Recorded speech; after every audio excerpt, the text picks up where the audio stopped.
All right. Greetings, everyone. Welcome to Be Your Own Boss, Design Your Life Your Way. I want to just clear out the startup of this. It says if you're getting value from this video, please go ahead and hit the like button. And if it really helps more content, to people to find this content, and if you're interested in becoming, your own boss, be sure to subscribe. Tap the bell and don't miss out what's coming next. We've got a lot more insightful content on the way. Who we have today is Nicolas Zart. I'll let him introduce himself, and then we can go from there. Nicolas.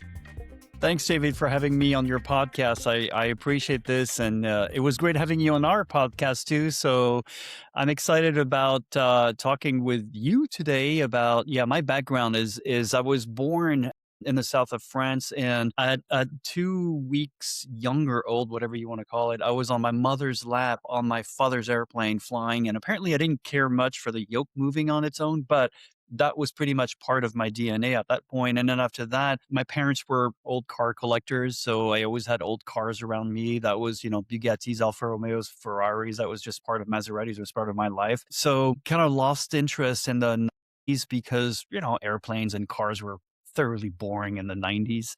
And then in 2004, 2005, I remember the founders of Tesla, not Elon Musk, but the original founders, Eberhard and Tarpening, were saying, wouldn't it be cool to have an electric car to zip around Silicon Valley? And I remember thinking, gasp, shock, why would you do that? Horrible, right? And then I sat down and I drove an AC propulsion, then one of the very first Tesla Roadsters, and I was like, that is really cool, guys. Instant torque, EV grid, so on and so forth. And since nobody was really writing about it, there were only like 3 or 5, people writing about it once in a while. I started writing about it, and then, it took off from there. And in 2014, I decided to get into the electric air mobility space. And I used to have a lot of hair, and it's all gone now. Join the club. Exactly. But, you talked about getting into the mobility market. I mean, what were you doing before that kind of kept those juices going? You mentioned Tesla. I actually know the persons who worked with the previous owners to Elon. Wow. Okay. They actually built a couple of the first prototypes down in Long Beach area. Yep, absolutely. I'm trying to remember the names. Clive comes to mind. I forget his last name. My God, you're bringing so back actually, blast from the past. when I was with Durrani, we were going to use them to do one of the prototypes. Really? And use their outfit.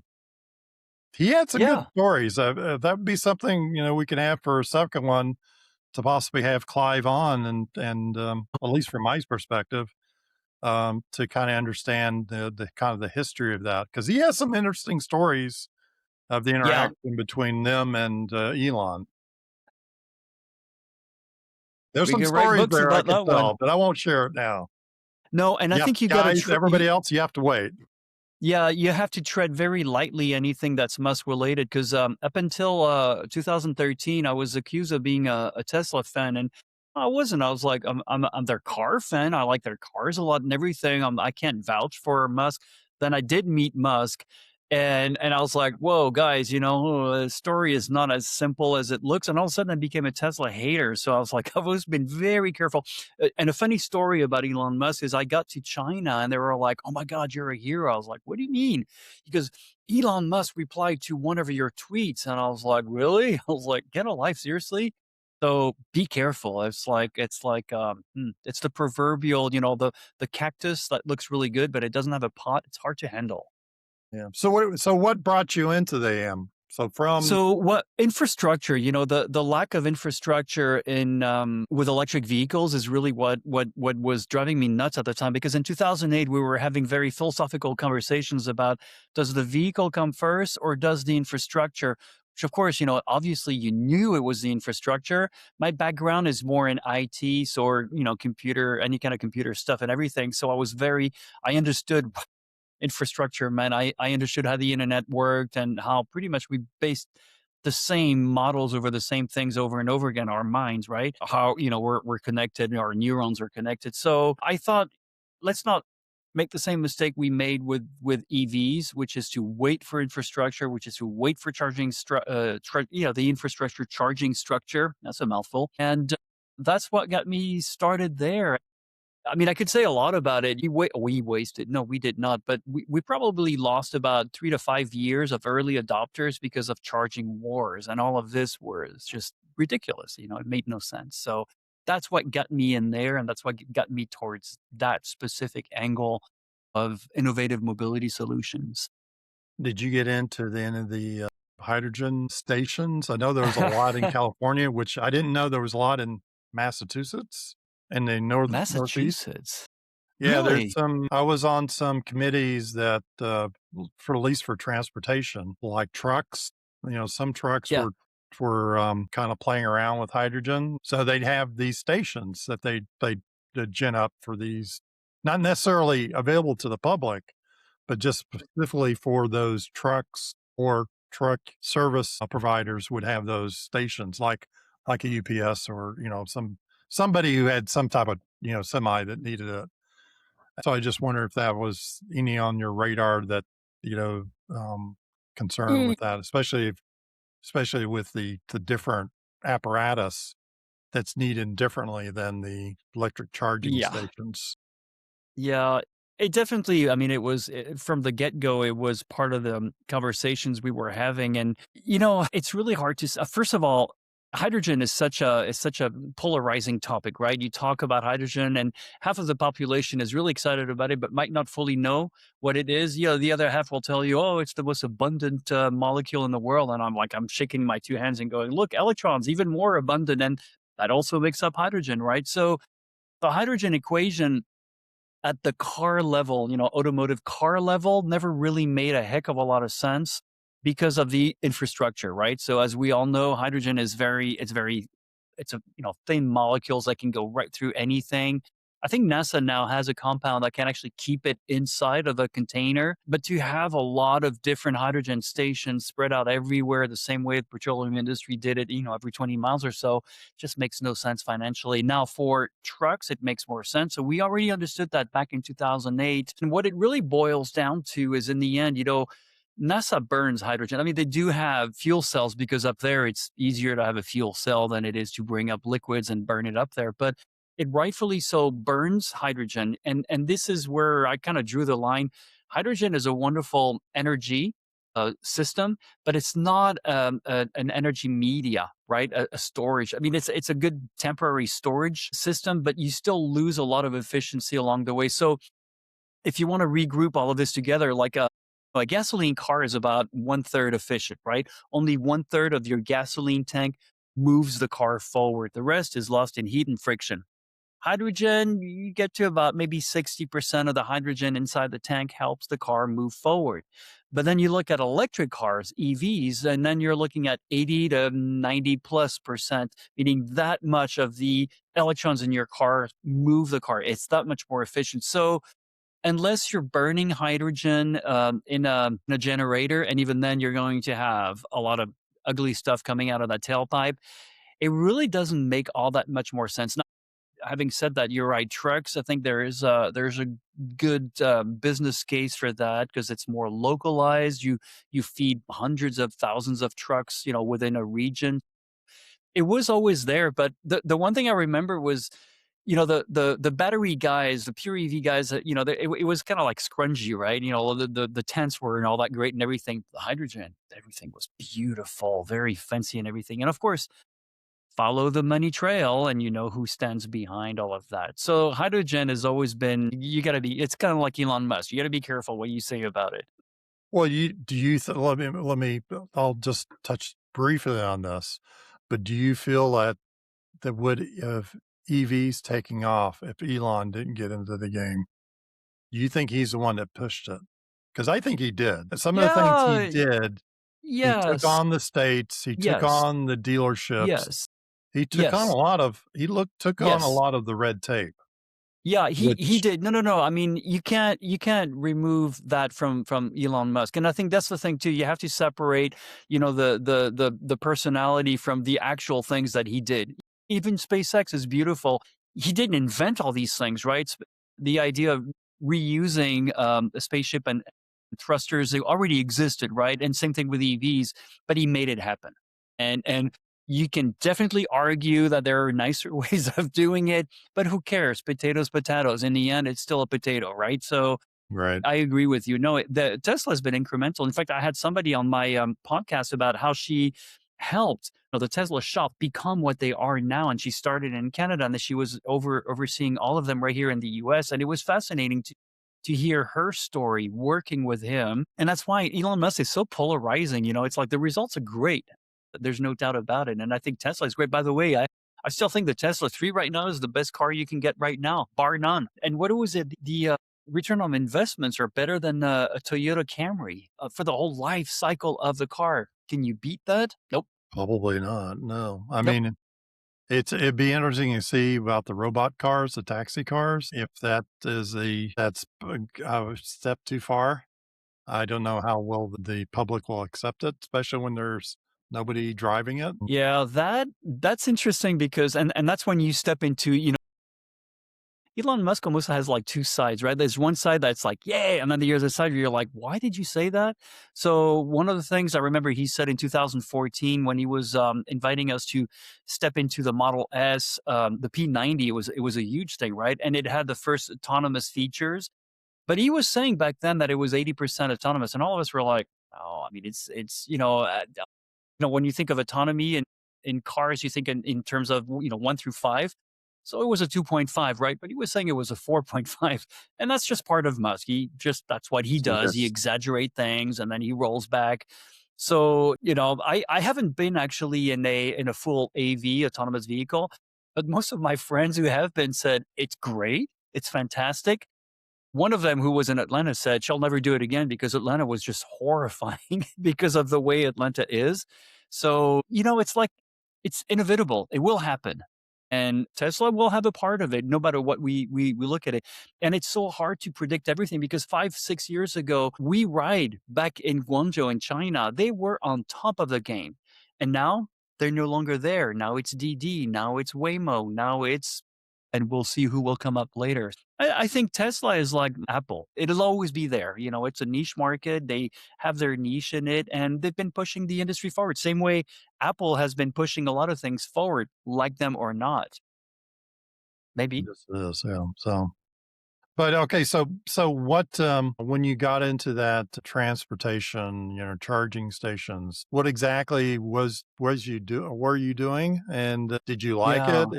And then how did you transition into what was that one thing that pivoted you into the AM market?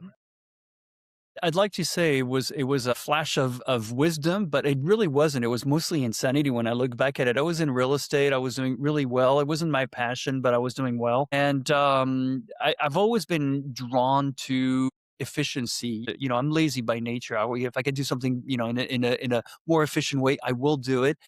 And so when I first heard about using an electric motor instead of a gasoline engine, I thought, well, all right, that makes sense. It's way more efficient. So batteries are not there. So it was really the efficiency route that won me over. And what specifically got me into, back then we used to call it electric air mobility. Now we call it advanced air mobility, was really the idea that we could do this in the air. And I think I remember I was writing for a prominent outlet at the time, and they were saying, oh, flying is inefficient. I was like, "I beg your pardon? It's very efficient flying." And there was that misconception around all of that. And of course, the idea that you would take off with the same weight as you would land, which of course, I don't know, for some reason scared people. And I was like, look, that's just an engineering problem that you can work around that one fairly easily. So it was just basically seeing, the impending future, and that's the curse of being a futurist. You see the future, might not always gauge when it's going to happen, but that was about 20 years ago. And financially might not have been the best choice I've ever made in my entire life, but I mean, I got to fly all around the world. I got to meet everyone, Middle East, Asia, Europe, the United States. It's unbeatable, and it's uncanny to watch something go from a thought, a concept, to a reality. A few years ago, I was in California, and I was watching, Joby's S4 take off, hover, and then fly around in a loop like that. And it was really amazing to think, wow, this is something we had dreamt of just a few years before. And there it is. It's there. And by the way, the only thing you could hear after 300 feet was the airplane chaser. And at one point, there was a big helicopter that came in. I was like, wow, all three Yeah, well, cousins together in one go. But yeah, it was just, I knew it was happening. I knew it was going to happen. Whether I was part of it or not made no difference. It was going to happen. So yeah, might as well just jump in there and figure it out later. Never do that. Do it the other way around. now did you stay track of all these different companies besides Joby? I mean, I know Archer's late in the game. It has Yeah, been around for a Archer. while. I mean, Yeah, Joby and Archer. Archer's Archer came in 8 years after Joby. Yeah, because one of the things that I came into this industry and very quickly I got to know the Vertical Flight Society, and they were tracking something. So in the beginning, they were tracking about 30 projects, and I remember I introduced 2 other projects as we hit the 50 mark, and then all of a sudden we hit the 100 marks. I introduced another project, and now there are like 3 to 4, maybe 5,000 projects out there. So that was tracked. And if you ever want to you track them, you want to see it yourself, you go to evtol.news/aircraft, and you can see everything that everyone is working on, including all the projects that no longer are being worked on. So it's very fascinating. It's a good read. It's kind of like a dictionary or an encyclopedia of all the aircraft out there. But that's how I really got involved with it, was because of VFS. Now, were you involved with Uber Elevate when they were doing all those studies and kinda did that basically sold it, or Joby, Yeah. I think, kinda took it over and carried the Yeah. baton? There's a lot to be said behind the scenes there, but no, I wasn't involved in it. My friends were part of it, so I was very close to what was happening. I was also very close to a lot of the other partners that were around. There were 7 partners, and it was very exciting because they were giving us a blueprint. In hindsight, it was very naive, but it was a starting point, right? And it's true that back then around Uber Elevate, we really thought we would be just jumping around from building top to building top, and once in a while, da da da, there's a parking lot down there, and we were just going to land there. Well, turns out none of these helipads on top of these buildings are meant for several times an hour traffic or anything like that. They're emergency only, let alone bring a big charging station up there or fuel or anything like that. And parking structures are not capable of withstanding thousands of tons on top. So all of that matured. At the same time, this is, by the way, true whether you look at the very humble beginning of the lithium battery in the 90s to now. Energy density, power density shrinks, meaning more power, more energy per weight per volume, and the price always go down because the more you manufacture, the more affordable it becomes. So all of a sudden, right around 2017, 2018, all of a sudden we're looking at, hey, we can not only now get to airports, but we can start to look at connecting cities together, meaning Boston to New York, New York to Washington, D.C., eventually Los Angeles to San Francisco, et cetera, so on and so forth. So we're looking at this, and then of course, right around then, the hybrid idea comes back in, using a generator or even a Yeah. piston engine to recharge the batteries in a series or in a parallel way. That doesn't really matter. So all of that was just being talked about. But again, they were concepts that people were trying to fit into something that we didn't know what it was going to look like in the end. We just knew there was a thrust, it was going forward in that direction. And I mean, virtually every single day, you would wake up and write another, not even another chapter, another sentence out of the chapter of the book, and that would be it. So nobody know, and still today in 2026, It's still nobody today. Yeah, knows we don't know. exactly what it's going to look like. I mean, you talk about infrastructure, charging stations is one of them, but just the ports, the teleports, or the call, what do you wanna call it?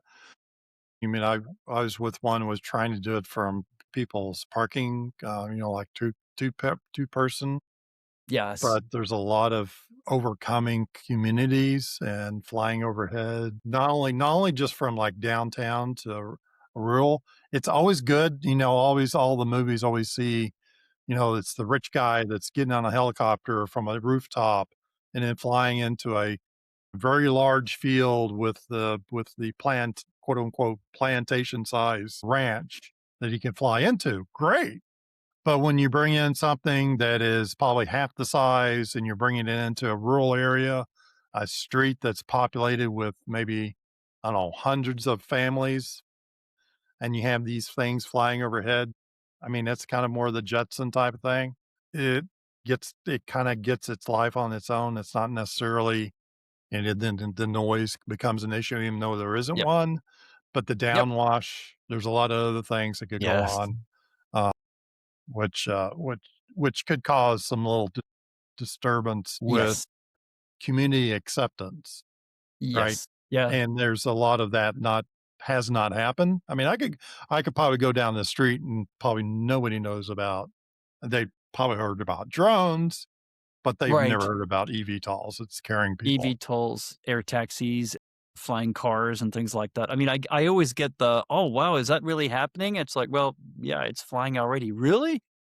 But you bring so many good points here. Regulations really is the one thing that we're waiting on. You know, technology already exists. They fly. We can do it, no problem. And you're right. They're not going to be flying anytime soon over New York City, Atlanta, Los Angeles. Now that ain't happening. It will take time to get them certified and to make sure that they are safe and secure enough that they can actually fly overhead without dropping from the sky. Much the same way helicopters and airplanes do today, right? Didn't happen overnight.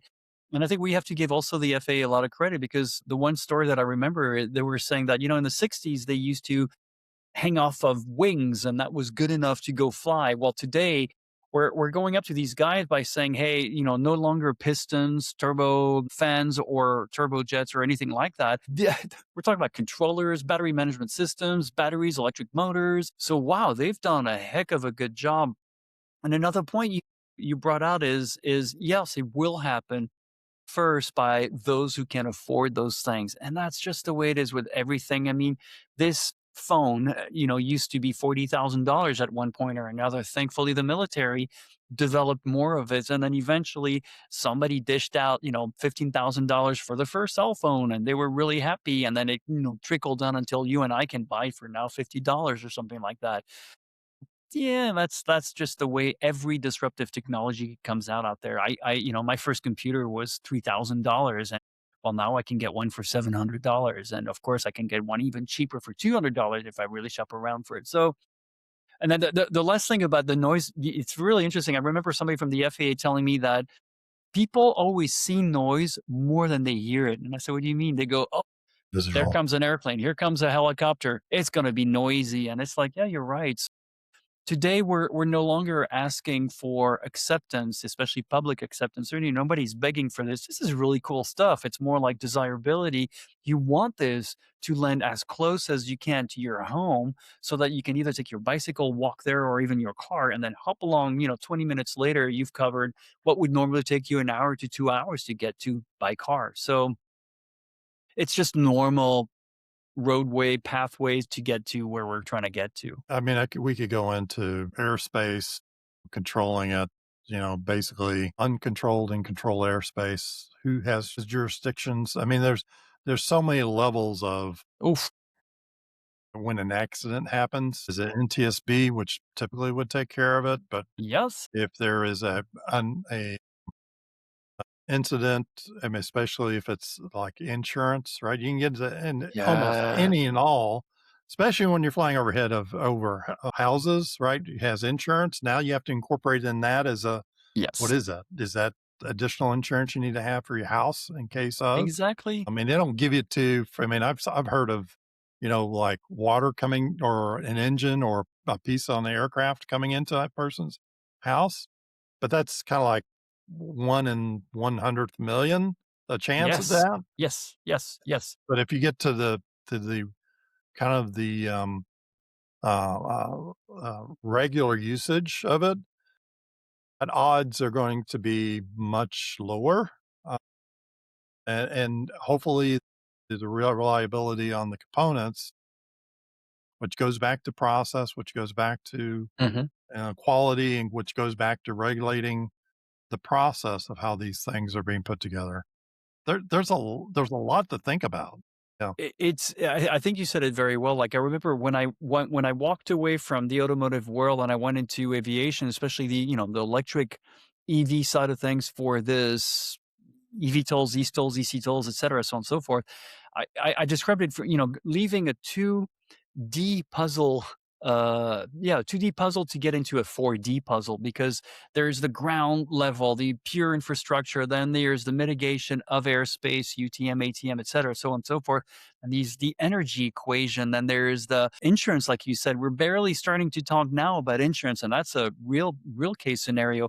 I just had Don Birchall from True Weather on a podcast we just recorded, and also, for the weather forecast, we're still using ancient technologies, almost 100 years old. And what it boils down to is, the stations are so far apart that anything can happen within those 10 kilometers, and we cannot get good, accurate weather predictions between that. So they're working on all kinds of things that will make it much easier for an operator to know, I'm leaving here, I'm getting there, and this is what I'm going to have in the meantime. Especially because, anything under 5,000 feet, we don't really know what happens. We know what happens up there, but it's kind of harder down here. And that's one of the points he made, like he just made, is the insurance aspect of it. Now we'll be able to, know that we don't need as much electricity or more, that you can divert to this point because the airstreams are going much better in that direction. And then B, you can take off at a level of an angle of attack that is much more better for this aircraft. It's all of these pieces coming together to give us a coherent ecosystem. And You it's hard to find somebody who understands it all, because there's so many moving parts, and it's beautiful to watch it happen like live. oh, It's like, you actually bring up something, because I actually was talking to somebody last year about sea states, that they actually, for the freighters and all these cargo ships, yep, they have better data yeah, on the sea swells, on the currents of yep, the oceans than they do yep, on land. They know absolutely, what's going on absolutely, because they've got all these sensors all over the place, and they actually plan their yeah, big ships, right? And they've got a plan to make sure that they've optimized fuel. yes, And because every ounce of that fuel that they need for those big super tankers is critical.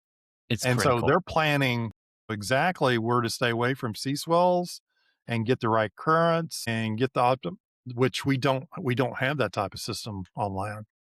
We don't Quite have it in the air. surprised of how much data they're collecting from satellites that basically, take a look at temperature, sea swells, currents, and all that.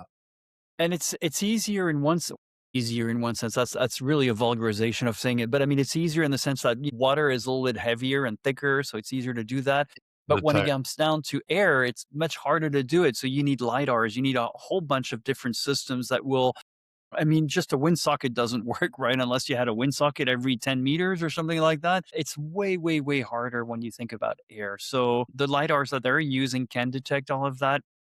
That has then to mesh into other systems that we already have. And eventually you start to get a pretty coherent picture of what's happening. But it's fascinating. I mean, it really is fascinating. And it's true. It's a once in a lifetime revolution what we're witnessing right now. And it's truly exciting to see. well, yeah, I mean, you could do that. But so what is in Nicholas's future? We've talked about the past. We've Yeah. talked about kind of sort of the present. It's kind of like you mentioned the futurist. So, I mean, Yeah. did you think about, back in 20 years ago that we'd be at this point? I know we haven't got it certified yet. I know they've got a lot of flight hours. I don't know about all these different things that are going to happen. Yeah. I probably know more about SpaceX I do than what if Yeah. Joby or the That's Beta true. or Archer are going to do in the next 5 years, let That's alone are they true. going to have the ramp of production rates that they're going to have. Yeah, that's true. So yeah, you're right. That's a very good point. So what we do know is by 2030, we will have, UNI operations will be open to the public. Whether or not it's going to be affordable is another story. That's what everybody would like to. Hopefully that will happen. What we do know is that this year, 2026, and next year, 2027, we'll see a lot of airworthiness certification, which does already happen last year. And what this means is now we can start to test the aircraft. They're almost 100% what they will look like on a mass manufactured level. So we're going to see a lot of that. We're going to see a lot of ConOps, so the operations, the simulation of operations, and we're going to see a ramp up with that. Uh, we're going to start to see also the introduction more and more now of hybrid systems too, because that's, it's one thing to certify an electric aircraft. It's another thing to certify it with gasoline on top of it, or any kind of aviation sustainable fuels, or sustainable aviation fuels, I guess I should say it in that order. And then I'm not sure about the hydrogen part. I know a lot of companies are working on hydrogen as an extender, but then again, we're running into the same kind of problem again. Although Zero Avia always made a really good point that these regional airports have a lot of space, so it's not that difficult to make it there locally, burn it in the air, and then come back down and refuel at another place that has enough space for it. So but I think, yeah, by in about 5 years from now, this is something we will see and something we'll be able to do, for a birthday present. Here, take your $500 flight or something like that. I don't think it's gonna cost that much, but it's gonna happen like that. And as with almost anything that you and I have seen a lot of disruptive technologies come over into our societies, right? It'll be, VVIP first, then VIP, then it's going to be tourism, then it's going to be business, then it's going to be us. So I think that's really the spread out.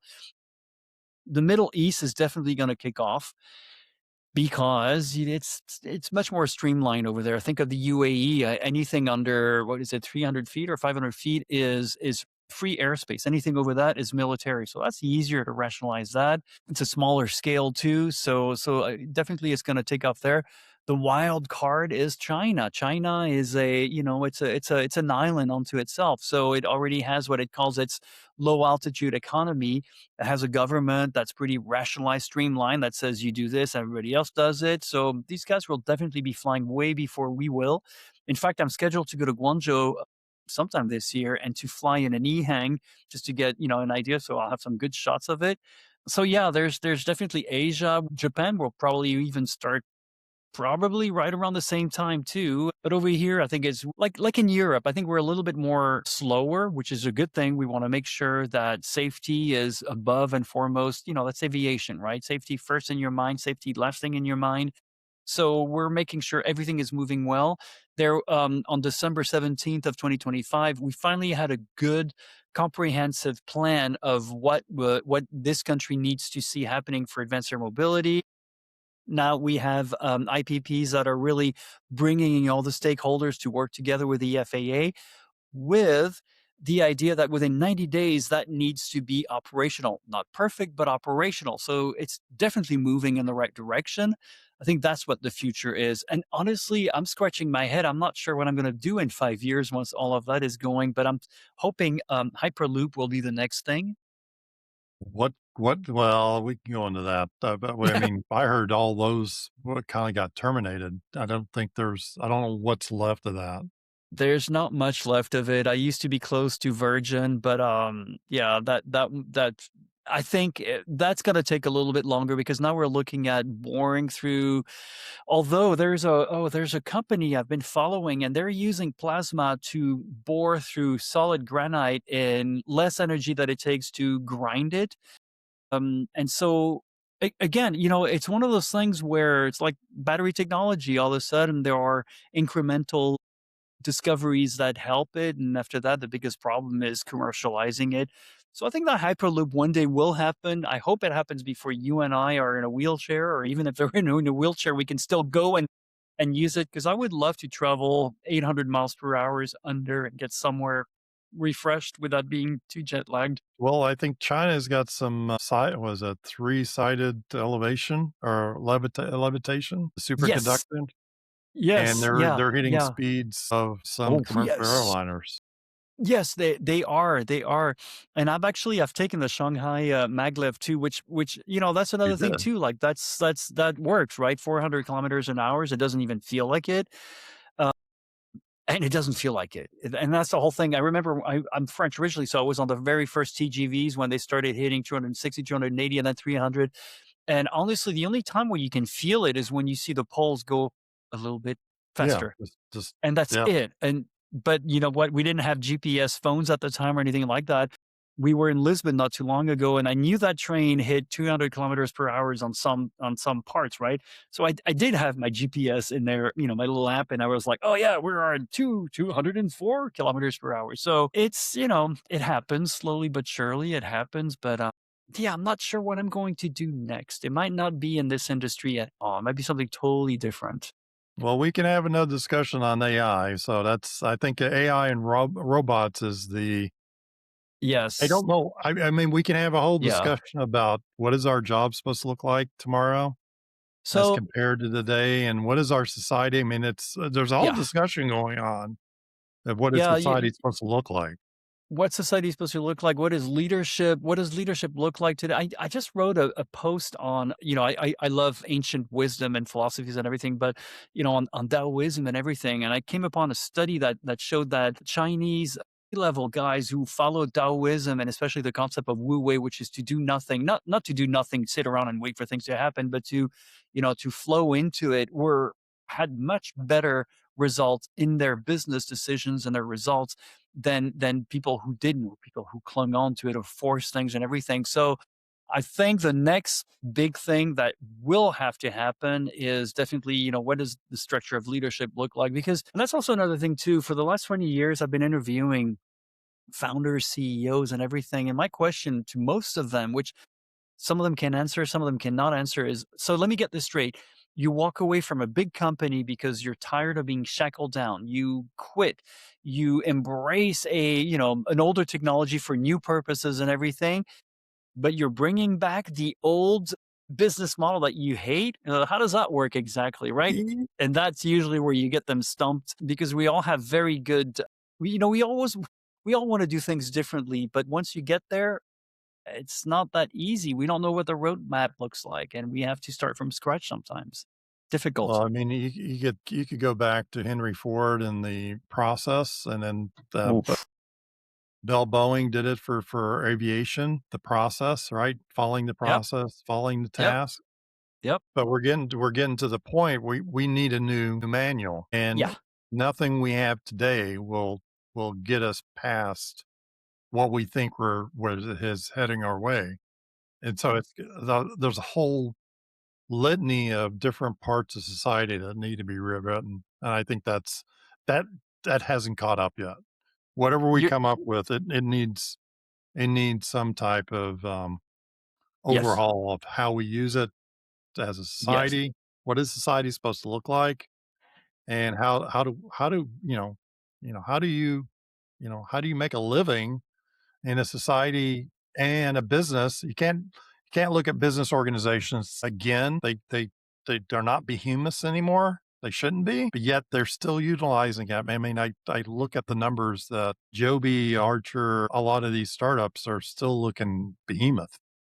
Yep. And I'm like, Absolutely. wait a minute, I thought you're supposed to be cutting back on that, right? And you're not. Absolutely. You're not bringing any new thought processes or philosophies of how you're supposed to interact and how you're supposed to divide up the task. If it It's can be autonomous, then why isn't it? yes. Yes. Yeah, I think you said it really well. That's the potential of advanced air mobility. That's the potential of any innovative mobility solutions, is not just the technology itself, but also the way we go about it.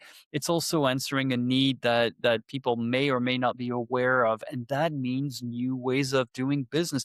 You and I talked about it. The Jack Welch era is well over and under, and by now it's actually showing all the wrong things that we should not be doing anymore. We got plenty of examples, and you know what I'm talking about. People most likely know what we're talking about here, but that era is over, right? I mean, there's only so much you can go. I mean, it's not an always, profitable expansion does not exist like that. At one point or another, you need to change the infrastructure, the foundations to go into a next stage.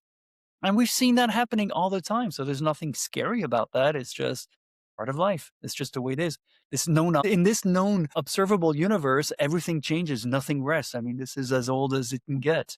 Well, yeah, we always want to progress, but we gotta know where we want to get to and how we're supposed to interact, right? It's always the mechanical stuff, but the mechanical stuff is supposed to do something for us, right?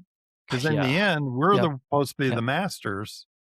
But what is our life supposed to look like, right? We don't want to. That's a great point, what you said. Remember when computers were introduced, personal computers were introduced in the, late 80s, early 90s, and the whole idea was, hey, it's going to free us to have more time to do the things we do. And what do we do today? Well, there's a patch, there's an upgrade, there's an antivirus, there's this. Do you need a better one? 6 months later, it's Exactly. obsolete, so on, so on, so on, so forth. And another thing too is I get to my computer systematically, I forget what I had just thought of before away from the computer that I needed to remember to do on the computer. And it's like, and at the end of my day, my wife is like, "Oh, did you do this?" I'm like, I thought about Right. it. Right. I got to the computer and I forgot. So yeah, we need to change back how we use the tools around in our lives, and we need to start looking at it as a way that, this serves us, not us, you. And that's what companies need to fully understand again. And Yeah. embrace We don't competition once embrace and it. for all. Right. Stop buying out the competition. Stop forcing prices to go up, forcing people to come back and watch your same things, and start the humanization of the tools that we have. That's very I think important. that's the next phase. I mean, it's AI. We could throw AI in there, and that's a whole different discussion, and we can have on a second. I'd Maybe love to another talk about it because discussion. yeah, I'd love to talk about it because I have some yes, thoughts with that. That's very interesting, but you need the human element, right? You need the you human need the element. We human keep on element. talking Yeah, about the yeah, automation, but the yeah. human element is supposed to be. I don't want to hear the fact that there new jobs are going to be created. Well, exactly what is that? I mean, are What do we you all mean going by to be that? artisans, and we're all going to do? Exactly. I Yeah, mean, yeah. is that the path? And so, who's going to set that path? It's If you talk to people that are doing the technology, I don't think they yeah. have a clue. I don't think they really. No, They're so no. much and buried in trying to get the technology out. Yes, They no. don't have a leg to stand on when it comes to, okay, so what is everybody else supposed to do? What is this? What is this creating for us? What is this creating for us? What does it look like? It took me 2 years to really start to use AI the way that I think it should be used. Like I have parameters, within that, and I have to like be very like just like working with dogs, right? You can't do this, you cannot do that, and that kind of stuff. It's very helpful for me. It works. I do a lot with AI. I have, 4 AI bots that are open all the time that I work with, but I know which one does what and the parameters where it needs to. And you're right. This is a whole That's the new. next that to me, that's the next adventure we need to have. So, It is. I with think it is. yeah, so with that, Nicholas, I appreciate your time. It was very good discussion, and, for our viewers, if you like this content, please stick around. Just like us, and then go from there. But I want to wish you the rest of your week and the rest of your day, and just enjoy. And any last words, Nicholas, and then we'll sign off. It's funny you should say that. The rest of your day, enjoy. Well, I have 2 chocolate labs next to me, and they're begging me to go out in the woods. And this is something that I love to do, despite, working in a very technology driven world. The best part of my day is when I walk with my 2 chocolate labs in the forest and I'm It's by good. myself. And it's just like, Just that's what's calming needed. into the day work. That's fine. That's great. Perfect. So there you go. There All you go. right. Well, thanks, David, Thanks for for having me joining. over. Yep. And Absolutely. have a good one. Thank you. Bye Bye bye. bye.